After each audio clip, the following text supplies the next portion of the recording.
Napakabuti ni Lord sa buhay ko dahil hindi niya ako hinahayaang maging zero balance sa aking buhay. Kahit papaano ay binibigyan niya ako ng pagkakataong magkaroon ng pag-asa para mabuhay. So dahil may nag-sponsor guys, so tara guys, samahan niyo ako sa bayan para bumili ng prutas at pagkain ng aking mister. So thank you pala sa nag-sponsor. So, yun lang po ang aking masasabi ay napakabuti ng iyong kalooban. So, thank you so much sa iyong bigay.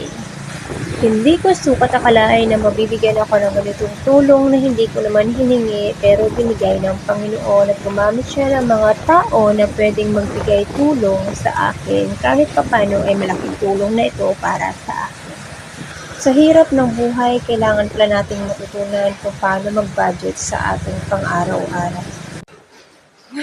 Basang-basa, oh. So, wait. So, basang sisiw ako, guys. Ang lamig. Kadarating ko lang. So, alam mo ba? Ito, ha. Binalat ko yung aking mga mahahalagang bagay dito. So, balat na balat siya. Kaya nang umalis ako, basa. Nandito lahat ng ano. Nakabalot yung aking bag. Hi guys, so for today's video, I'm trying to budgeting for 300 pesos. Bakit ka tumatawa? 300 pesos. I mean, syempre, 350 yung pinadala ni ate. So, ito, bumili ako ng grips niya. So, ito ay 65. So, pinabawasan ko pa siya. Sabi ko, konti lang. So, 40 pesos to. Tapos, 65 nga siya. Tapos, ang binayad ko ay 62 pesos. 62. Kulang yung barya ko. Ayan. Ang mahal ng bilihin. Hindi ko alam mag-budget kung paano ko babudgetin yung 300. So, ito. 63. Apakamahal ng 63. Tapos ito, magkano babili ko dito sa Repolyo? 10 piso. Ay, 15 pala, 15. Tapos bumili ako ng mantika, 10 piso.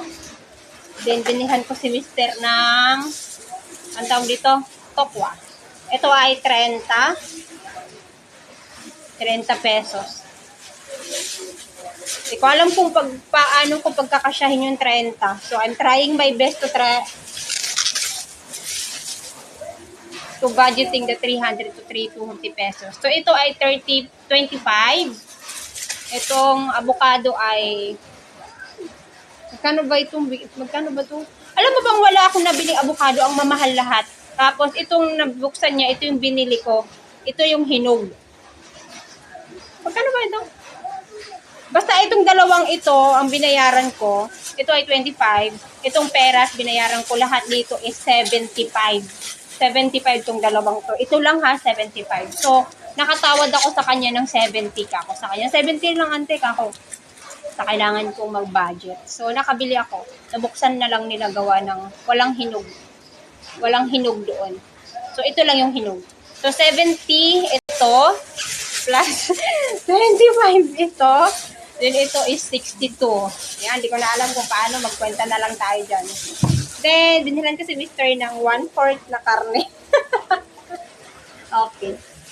So, So, hindi na. So, ayun lang guys. Meron tayong nabiling prutas. Thank you kay ate. So, di na kita pangalanan. Alam mo na kung sino ka. Thank you so much sa blessing. Para kay Mr. So, ako'y magbibihis muna at ako'y basang sisiw. Ang mahal na bilihin. Bye-bye mga kapobre!